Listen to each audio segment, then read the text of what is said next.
एक कोच के तौर पर 2 आईसीसी ट्रॉफी जीतने वाले आप पहले कोच बने हैं और एशिया कप भी जीता और इस बार ट्रॉफी भी मिल गई है, क्या कहेंगे? देखिए, पहली बात तो ये है कि प्लेयरों ने ही मुझे जिताया है और मैं बहुत समय से ये कहता आ रहा हूँ कि आप उतने ही अच्छे कोच या उतने ही अच्छे कप्तान हो जितने अच्छे आपके प्लेयर हैं। तो I think credit needs to go to the players, जिस तरीके से, जिस प्रोफेशनलिज्म से और सबसे ज़्यादा इंपॉर्टेंट जिस ब्रेवरी से खेला गया ये टूर्नामेंट। कि हम बायलैटरल में, जैसे कैप्टन ने बोला था कि हम बायलैटरल में बहुत बार ये बात होती थी कि हम अलग तरीके से खेलते हैं लेकिन आईसीसी टूर्नामेंट्स में अलग तरीके से खेलते हैं। आई थिंक वो एक चीज़ हम चेंज करना चाहते थे ना। I am sure, I think everyone has seen that कि अगर आप सेमीफाइनल और फाइनल में 250 से ऊपर रन बनाते हो तो दैट जस्ट शोज़ कि किस तरीके की क्वालिटी और किस तरीके की ब्रेवी और करेज के साथ ये टूर्नामेंट खेला गया।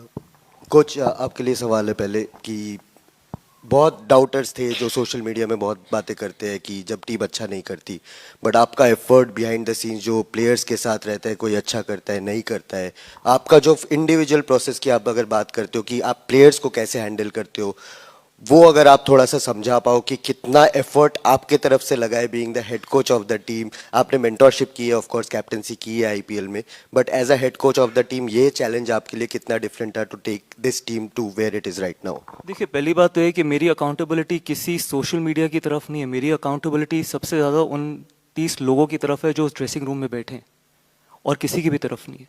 बिकॉज अगर मैं उनके साथ ऑनेस्ट तरीके से काम कर सकता हूँ, अगर हम ऑनेस्ट तरीके से मेहनत कर सकते हैं, उसके अलावा मेरी अकाउंटेबिलिटी ना पहले कभी थी, ना आज है, ना आगे कभी होगी।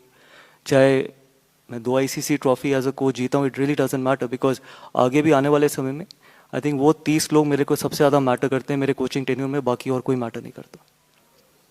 देखिए, प्रोसेस सबसे इंपॉर्टेंट ये था इस T20 फॉर्मेट में कि हम हारने से नहीं डरना चाहते थे, क्योंकि अगर आप हारने से डरते हैं तो आप कभी जीतते नहीं हैं।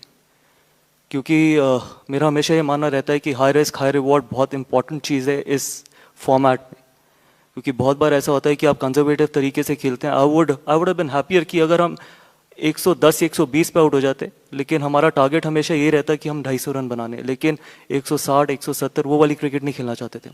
आई थिंक फॉर टू लॉन्ग हम वो 160 170 वाली क्रिकेट खेलें, बट पिछले 2 साल से कैप्टन की ये फिलॉसफी थी, कैप्टन की आइडियोलॉजी थी। ऑब्वियसली कैप्टन और कोच एक पेज पे नहीं होंगे तो वो कभी पॉसिबल ही नहीं हो सकता। Captain himself wanted to play high risk high reward, and I think credit needs to go to the captain as well.